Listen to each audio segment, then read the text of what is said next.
उचलत का नाहीये फोन? मी पण तिला खूप फोन केलेत पण तिने उचललाच नाही म्हणून मी निघून आले. तू चुकलीस असं नाही म्हणते ग मी अश्विनी, पण ती पम्मी आहे. कधी कशी वागेल ना काही सांगताच येत नाही. उद्या इथे येऊन तमाशा करायला सुद्धा कमी नाही करणार ती. तू नाही ओळखत तिला.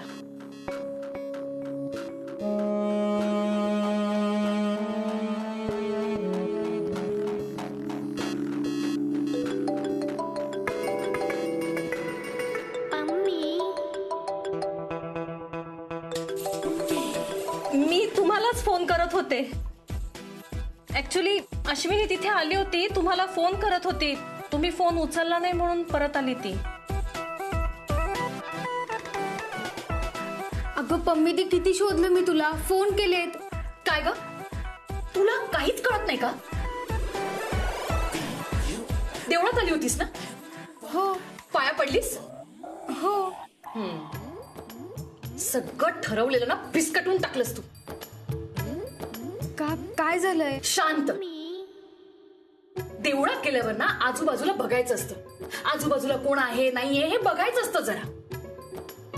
पण तू इकडे तिकडे बघितलंस, मला फोन केलास, मग देवळात गेलीस, पाया पडलीस, बाहेर आलीस, त्या मुंद्राच्या कानात काहीतरी पोलिसांनी निघून गेलीस तिथून.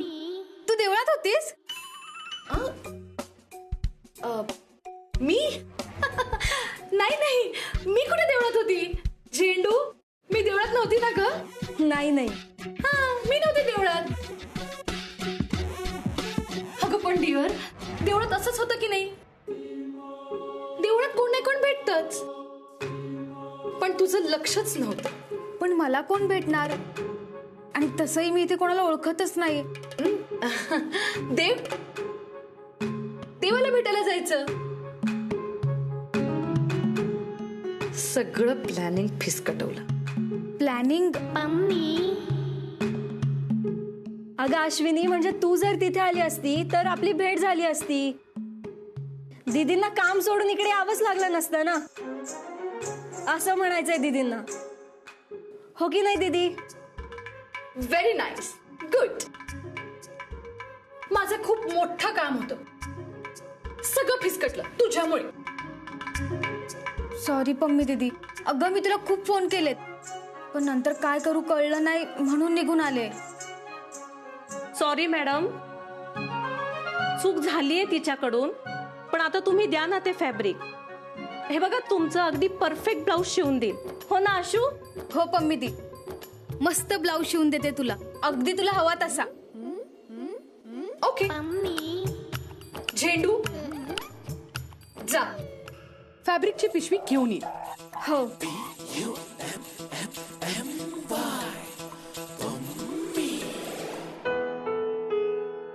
अरे ते कानातलं हरवलं ना, तीच मुलगी होती ती. अरे मी 3 वेळा पाहिलंय, ती तीच होती. हो. अरे बाबा खरंच. बर दादा, आणि जरी ती मुलगी असेल ना तरी तिला मी तिचा कानातलं दिले. अरे हो, पण ती समोर आली असते तर बोलणं झालंच असतं ना. माझ्या समोर आली असती तर?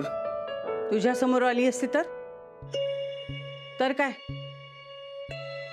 त्या बाईचा विषय या घरात नकोय. एक तर सकाळी सकाळी वाटेत आडवी येऊन गोंधळ घातलाय त्या बाईनी. अरे आई पम्मी विषयी बोलतीये. हो, मग तुम्ही कुठल्या दुसऱ्या व्यक्तीबद्दल बोलताय का? ते आई, आम्ही पण तेच बोलत होतो. म्हणजे दादा मला म्हणाला पम्मी आली होती, म्हणजे जर ती समोर असती तर? ती समोर येईल असं काही होऊच नाहीये. हो हो. बाळ, अरे गेले 3 महिने जो शब्दकोश मी शोधत होते ना, तो मला आज सकाळी मिळाला. एकच कॉपी होती त्याची. वा, कुठे आई? मंदार, ती पिशवी कुठे आहे? हो आई, 1 मिनिट. कविता, ती पिशवी आण ना. आणि हा शब्दकोश आपल्याला वाचनालयातही ठेवता येईल. हो आई, नक्कीच. अत्यंत दुर्मिळ शब्दकोश आहे. हो.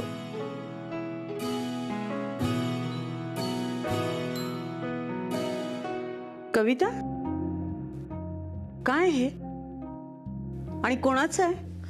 काय झालं आई? हे काय आहे?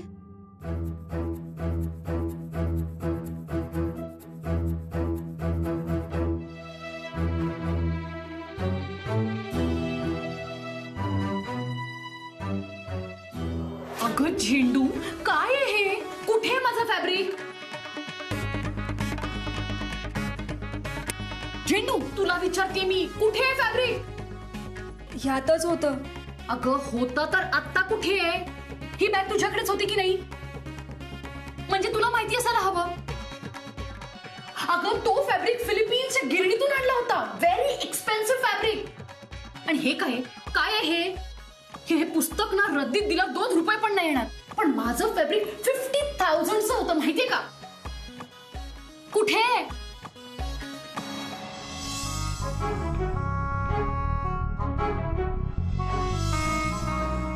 नगरकर बाईंकडे गेली वाटतं पिशवी. हा काय? OMG, हे कधी झालं? ते आपण त्यांना भेटलो होतो तेव्हा धक्का लागला होता, तेव्हा त्यांची आणि आपली पिशवी पडली आणि त्यातच आदला बदली झाली वाटतं. वाटतं नाही, झालीच आहे अदला बदल. झेंडू, मला तसं वाटतं ना, तुझीच बदली केली पाहिजे. झेंडू, एक साधी पिशवी नाही सांभाळू शकत तू? आता कोण घेऊन येणार आहे ती पिशवी त्यांच्याकडनं? एक तर आधीच तिचं माझं भांडण झालंय. मी तर तिच्याकडे जाऊन घेऊन येणार नाही. आजचा ना माझा दिवसच खराब आहे. आधी तू अशी वागलीस आणि आता ही झेंडू. काय करायचं मी? पम्मी दी, मी घेऊन येते मटेरियल. नको, तू गेलीस तर.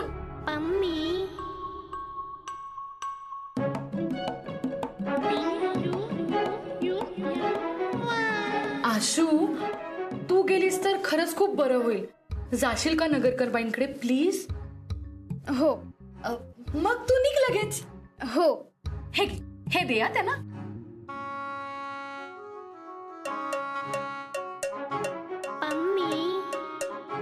शुब्बूची मम्मी, आता तयार राहा स्वागताला. होणार सून ही तुझ्या घरची. आहा. आई, मला असं वाटतं की तो शब्दकोश त्यांच्याकडेच असावा. कविता, तुला पिशवी नीट बघून नाही का उचलता आली? ना नात्यात ना गोत्यात काहीही संबंध नसताना वारंवार ती बाई माझ्या डोळ्यासमोर येते. खरं तर मला तिचं तोंडही बघायची इच्छा नसते, तरी सुद्धा या ना त्या कारणाने ती समोर येतेच. आणि आता आणखी हे एक कारण, आता परत तिचं तोंड पाहावं लागणार. आई, मी नेऊन देतो. नाही, तू नेऊन द्यायचं नाहीस.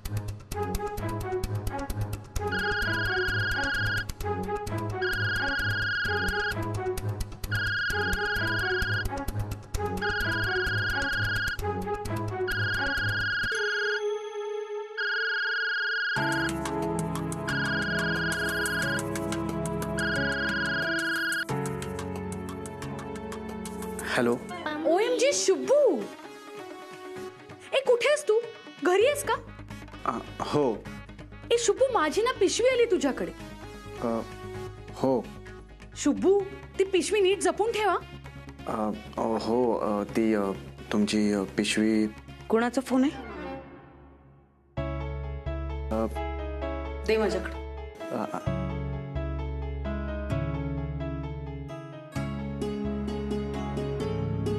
हॅलो. ओ शुब्बूची मम्मी, हाय. तुमची पिशवी आली आहे इकडे. हो, आणि तुझी माझ्याकडे. काही गंमत आहे नाही? नगरकर बाई, आपलं ना गेल्या जन्माचं काहीतरी नातं असणार आहे. म्हणूनच तर आपण सारखं सारखं भेटतो, हो की नाही? अजिबात नाही. गेल्या जन्माचंच काय, पण गेल्या 7 जन्मातही आपलं नातं असणं शक्य नाही. मग या जन्मात नातं होईल. त्या पिशवीचं काय करताय? स्वतःच्या वस्तू जरा सांभाळत जा. बर, पाठवले मी माझ्या असिस्टंटला तुझ्या घरी. तोवर ना माझी बॅग सांभाळून ठेव. खूप महागातली आहे. तुमच्या त्या मटेरियल पेक्षा एक अमूल्य असं पुस्तक आहे तुमच्याकडे, ते पाठवून द्या.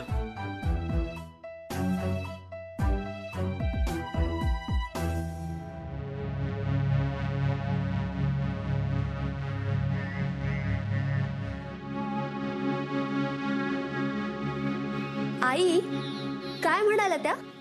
तिची असिस्टंट येते म्हणे. ती बाई अशी असिस्टंट कशी असेल कोणास ठाऊक. पण बाळ, त्या बाईकडे तुझा नंबर कसा?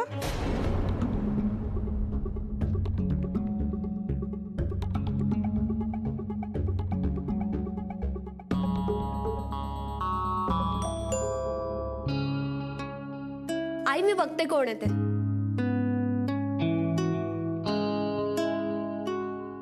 अगं तू ये ये ये ये ना. आई बघा आपल्याकडे कोण आलंय. तुला म्हणलं होतं ना ती इथेच असणार आहे. तिला विचार, ती देवळात पण आली होती का?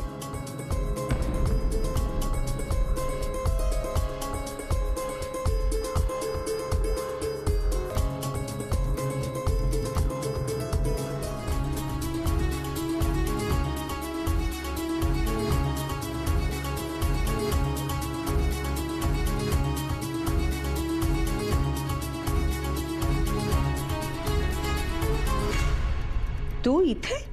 ते पम्मी दीदी तिची असिस्टंट येणार होती. म्हणजे तू ते आई म्हणजे हीच तिची असिस्टंट आहे. तू हुशार आहेस, मेहनती आहेस, तुझ्या हातात कला आहे.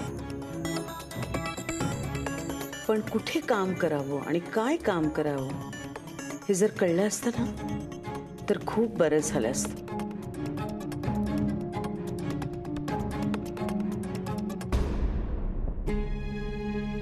पिशवी, तुमची पिशवी.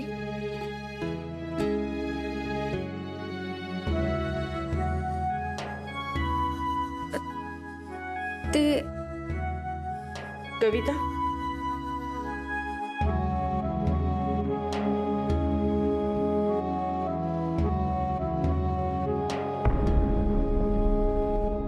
थांब.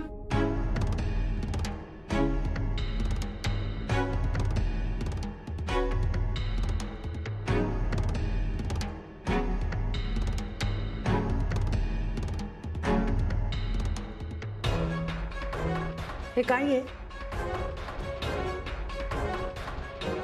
हा, काय आहे? असं हाताळतात का पुस्तक? काय झालं? काय झालं? काय झालं म्हणून विचारतेस? अगं ही एकच कॉपी होती या पुस्तकाची.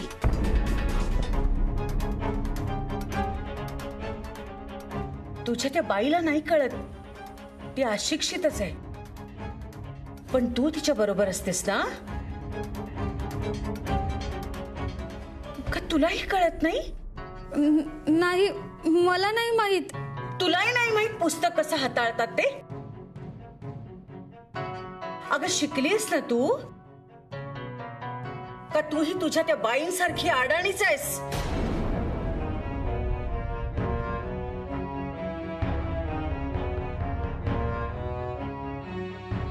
तुझं शांत राहणंच सांगतंय की तुझंही शिक्षण अर्धवटच झालेलं आहे. शिकली असतीस ना तर ह्या बाईकडे नोकरी केली नसतीस आणि तुला या पुस्तकाची किंमतही कळली असती. आई, अगं ते पुस्तक मी चिकटवून देतो. बाळ, प्रश्न फक्त पुस्तकाचा नाहीये. मी म्हणते हात लावायचाच का दुसऱ्याच्या वस्तूला, आणि त्यातलं आपल्याला काही कळत नसताना.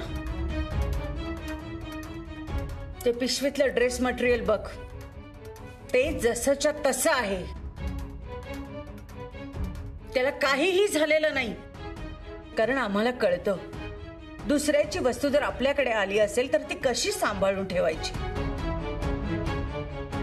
मग तो दुसरा माणूस आपल्या ओळखीचा असो किंवा नसो, आम्ही त्या वस्तूशी छेडछाड करत नाही. तिला काही होऊ देत नाही ना हरवू देत नाही, आणि वेळच्या वेळी त्याची वस्तू त्याला परत करतो.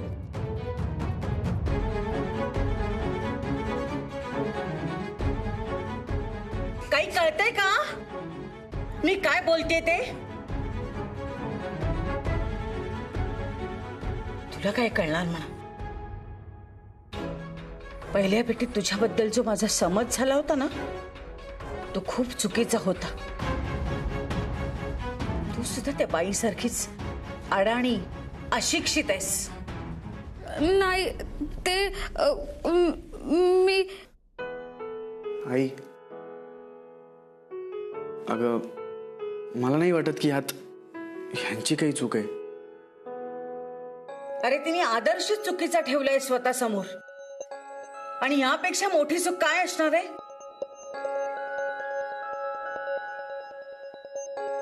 आणि ह्या लोकांना आपली चूकही कळत नाही. का अशा लोकांशी आमचा संबंध येतो कुणास ठाऊक.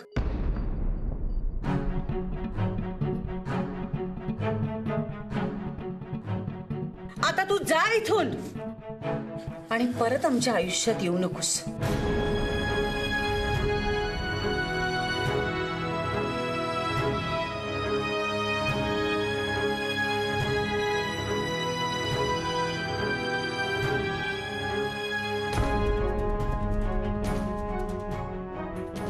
आई, अगं थांब.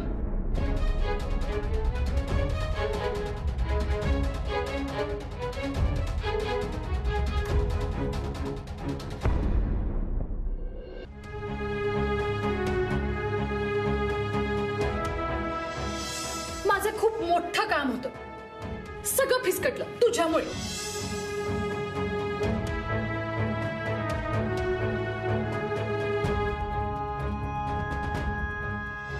मी म्हणते हात लावायचाच का दुसऱ्याच्या वस्तूला, आणि त्यातलं आपल्याला काही कळत नसताना.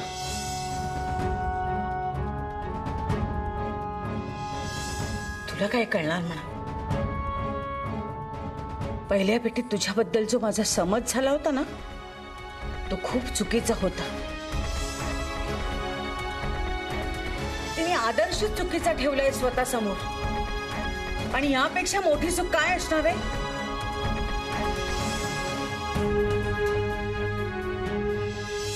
तू सुद्धा त्या बाईसारखीच अडाणी अशिक्षित आहेस. आता तू जा इथून आणि परत आमच्या आयुष्यात येऊ नकोस.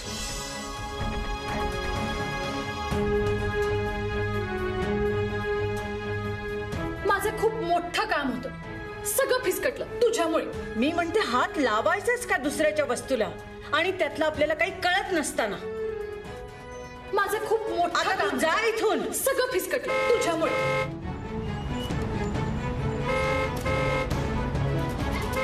काय? काय म्हणजे? आली ना ती तिथे? फोन दे तिला. ती तर केव्हाच गेली. केव्हाच गेली? अरे पण इथे नाही आली ती.